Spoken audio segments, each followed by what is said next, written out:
Welcome to Penugonda times news కు స్వాగతం సుస్వాగతం। శ్రీ సత్యసాయి జిల్లా పెనుగొండ నియోజకవర్గం పరిగి మండలం కొడగనహళ్లి పంచాయతీ ఆఫీసులో డాక్టర్ బిఆర్ అంబేద్కర్ 135వ జయంతి వేడుకలను ఘనంగా నిర్వహించారు। కొడగనహళ్లి గ్రామ పంచాయతీలో ఉన్న రాజ్యాంగ నిర్మాత డాక్టర్ బిఆర్ అంబేద్కర్ విగ్రహానికి పంచాయతీ కార్యదర్శి అరుణ, పంచాయతీ సర్పంచ్ సకమ్మ, తెలుగుదేశం పార్టీ తెలుగుదేశం యువత జిల్లా కార్యదర్శి ప్రవీణ్ రెడ్డి, గిరి, సచివాలయ సిబ్బందితో సహా పూలమాలలు వేసి నివాళులర్పించారు।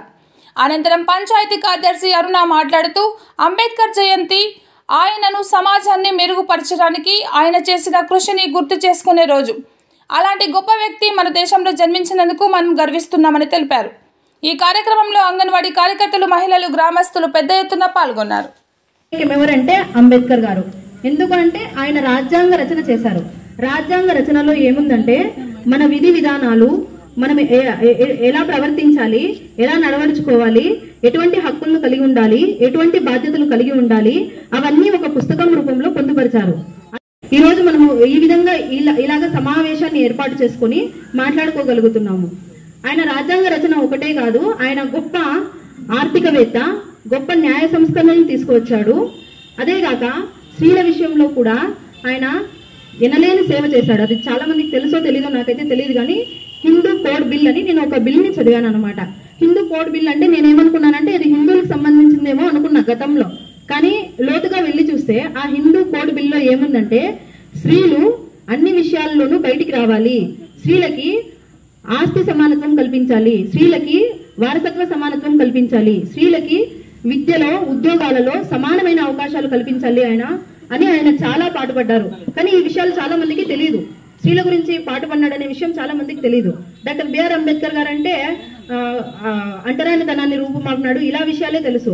నాలాంటి స్త్రీలు ఇలా బయటకు వచ్చి మాట్లాడడానికి కారణం బిఆర్ అంబేద్కర్ గారే। కాబట్టి మనము ప్రతి ఒక్కరూ, మన స్త్రీ జాతి కానీ బలహీన వర్గాలు కానీ, అంబేద్కర్ గారు రాసినటువంటి రాజ్యాంగంలో గ్రామ స్వరాజ్యం అనేది చాలా విలువైనది, అత్యంత ఇంపార్టెన్స్ అది। ఏవైనా సమస్యలు మనమందరూ కూడా కూర్చొని చర్చించడానికి గ్రామ సభ అనేది ఏర్పాటు చేసుకుంటున్నాం।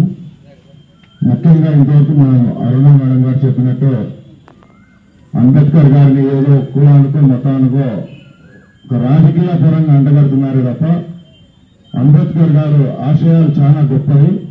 ముఖ్యంగా మహిళల కోసం, మహిళలు ఎలా ఉండాలి, మహిళలు బయటకు వస్తే ఏం చేయగలరు అని ఒక ముందు చూపుతో ఆయన రాజ్యాంగాన్ని రచించాడు। అటువంటి మహనీయుని యొక్క జన్మదినాన్ని మనం జరుపుకోవడం చాలా సంతోషంగా ఉంది। అదేవిధంగా మనం ఈరోజు మన దేశాన్ని ఇంత సిన్సియర్గా కానీ క్రమబద్ధీకరంగా మనం నడుపుకుంటున్నామంటే ఆ మహనీయుల యొక్క రాజ్యాంగం వల్లే ఈరోజు మనం చట్టాలు కానివ్వండి అన్ని కూడా మనం ఈరోజు చేసుకుంటా ఉన్నాం। అదేవిధంగా అదే ఒక స్ఫూర్తితో డాక్టర్ బిఆర్ అంబేద్కర్ గారి స్ఫూర్తితోనే 83లో తెలుగుదేశం పార్టీ కూడా ఆవిర్భవించింది। తెలుగుదేశం పార్టీ ఆవిర్భవించిన తర్వాత అందరికీ తెలిసి మహిళలకు ఆస్తిలో భాగం కానివ్వండి, పురుషులతో సమానంగా అన్న ఎన్టీ రామారావు గారు తీర్చిదిద్దిన పరిస్థితులన్నీ కూడా మీరు గమనించినారు। అదేవిధంగా మన పెనుగొండ నియోజకవర్గంలో మంత్రివర్యులు శ్రీ సవితమ్మ గారు కూడా అదే స్ఫూర్తితో ఈరోజు కులాలకు, మతాలకు, పార్టీలకు అతీతంగా కూడా ఈరోజు అందరికీ కూడా మేలు చేస్తా ఉంది।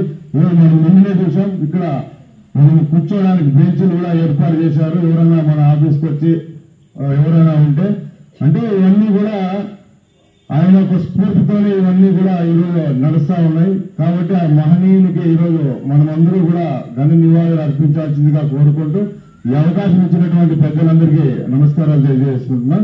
జై